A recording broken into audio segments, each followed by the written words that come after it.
My name is Matthew Walker. I am a professor of neuroscience and psychology at the University of California, Berkeley, and I am the author of the book, Why We Sleep. We certainly know that a lack of sleep will actually prevent your brain from being able to initially make new memories.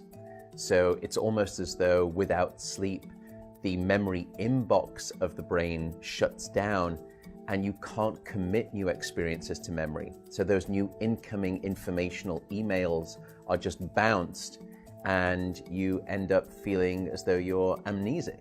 You can't essentially make and create those new memories. We also know that a lack of sleep will lead to an increased development of a toxic protein in the brain that is called beta amyloid, and that is associated with Alzheimer's disease, because it is during deep sleep at night when a sewage system within the brain actually kicks into high gear and it starts to wash away this toxic protein, beta amyloid.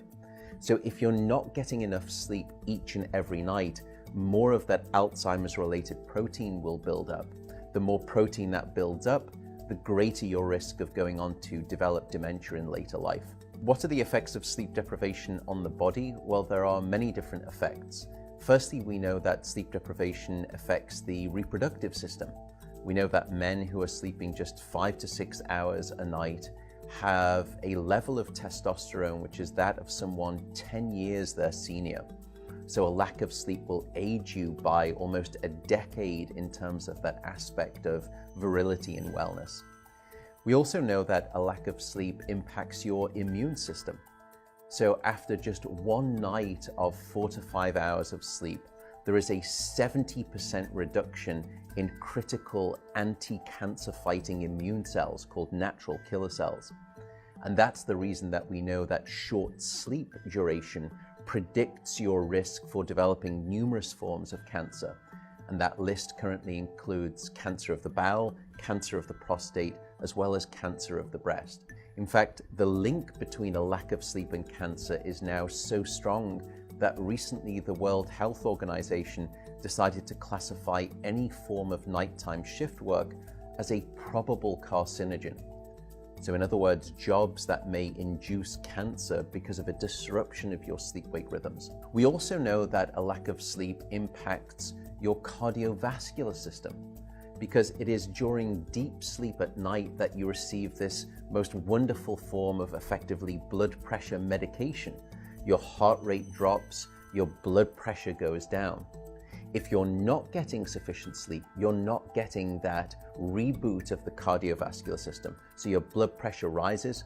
You have, if you're getting 6 hours of sleep or less, a 200% increased risk of having a fatal heart attack or a stroke in your lifetime. There is a global experiment that is performed on 1.6 billion people twice a year, and it's called daylight savings time. And we know that in the spring, when we lose 1 hour of sleep, we see a subsequent 24% increase in heart attacks the following day. Another question perhaps is, what is the recycle rate of a human being? How long can we actually last without sleep before we start to see declines in your brain function or even impairments within your body? And the answer seems to be about 16 hours of wakefulness. Once you get past 16 hours of being awake, that's when we start to see mental deterioration and physiological deterioration in the body. We know that after you've been awake for 19 or 20 hours, your mental capacity is so impaired that you would be as deficient as someone who is legally drunk behind the wheel of a car. So if you were to ask me what is the recycle rate of a human being, it does seem to be about 16 hours, and we need about 8 hours of sleep to repair the damage of wakefulness. Wakefulness essentially is low-level brain damage.